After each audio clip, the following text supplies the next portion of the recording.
overview of the water, cooking stuff, the cooler power system.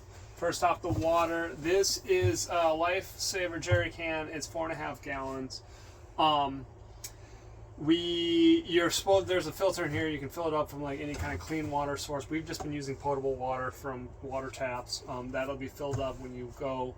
There's a pump up top. You pump it up a little bit, and then kind of lock it in place. And then here's the little one. Doesn't have much water in there right now. It'll be full. If you're gonna try to refill it, there's a little knob right here. You turn the knob to the left or counterclockwise. There's a button on this hose. It's a quick connect, and then these screw off, and the whole thing comes off the wall. You take it out, fill it up, bring it back, and screw it back on the same way it came. And then this one connects back. Just kind of push the button, push it up. That clips in. And then you have to turn it clockwise to turn it back on. So that's a little valve right there. Can we go over the fan while you're in that Fan corner? operation. There's a little button right here. Let me get in there. Turns the fan on. This is the hatch that opens. So right now when it's low, it's in the closed position. You push it up, and then it opens it up. So if you want to run the fan, push that up, press this button, and it sucks air out really well. All right, and then let's turn it off so it's not loud. Turn it off, you press that button, turns off. You can turn that down. So you have to have that pushed up in order for the fan to the function. vent, this is the vent that opens the vent, closes the vent. Okay.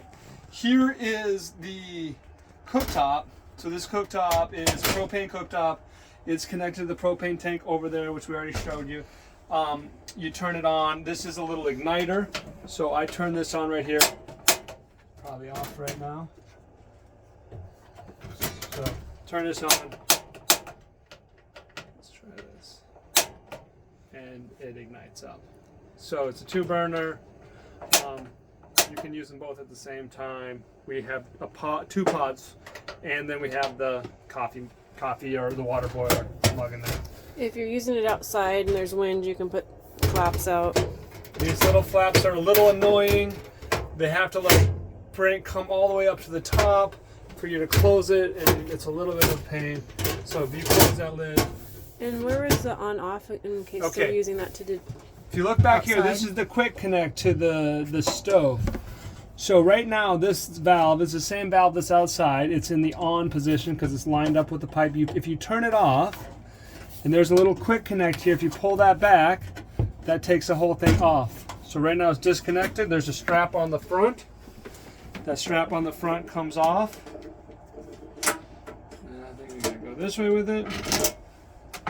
And the whole thing comes out. The whole thing comes out, and you can take it outside to cook, which is super nice. Right, putting it back. Put it back, put it up here, same thing. You have this little sleeve right here. It's kind of annoying. You got to line it up a little bit, but this sleeve right here pulls back. It's a quick connect, and the whole thing kind of comes in. And you got to clip it down. It's got to lock into place.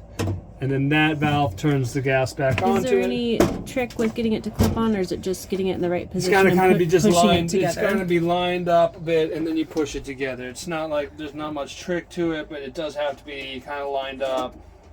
Also, don't forget to, if you use it outside, to put this back on. Otherwise, it will fall off when you're driving. Fall off, or could do some damage when you're driving. So this is just a blow-away tile strap.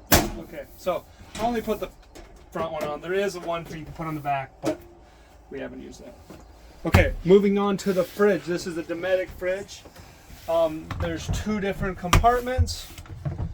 The 2 different compartments could be set to different temperatures. We have just been using it as a fridge. If you look over here, here's the controller. Right now, if you see a little snowflake in the corner, it means it's on and it's in cooling mode. If I turn it on, we just turned this on.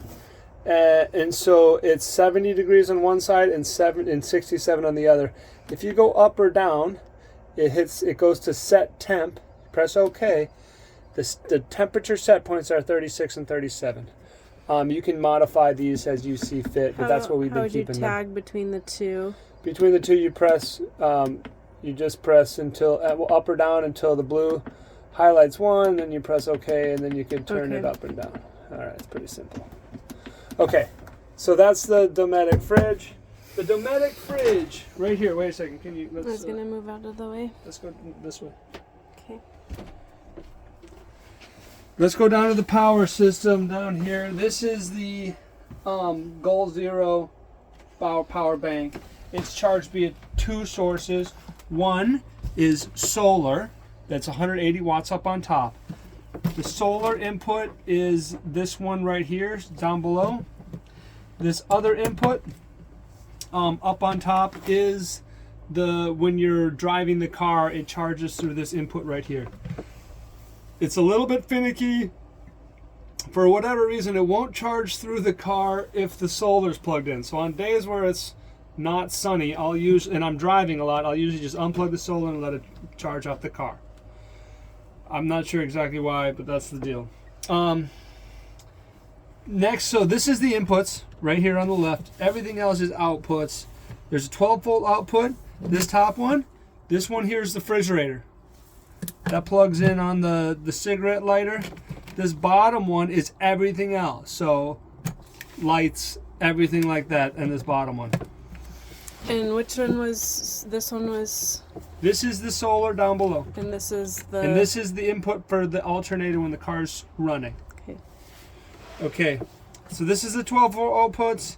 You have some USBs down here you can plug in, and then there is 120 volts. In order for you to utilize the power coming off the USB, you have to toggle this little switch right here. So the light has to be on. The light has to be on. If the light's not on, you're not going to be charging. Correct. Made that mistake before. We have made that mistake before. Okay, so that is the power bank in here. There is a little lid on top, and we keep some cords in here.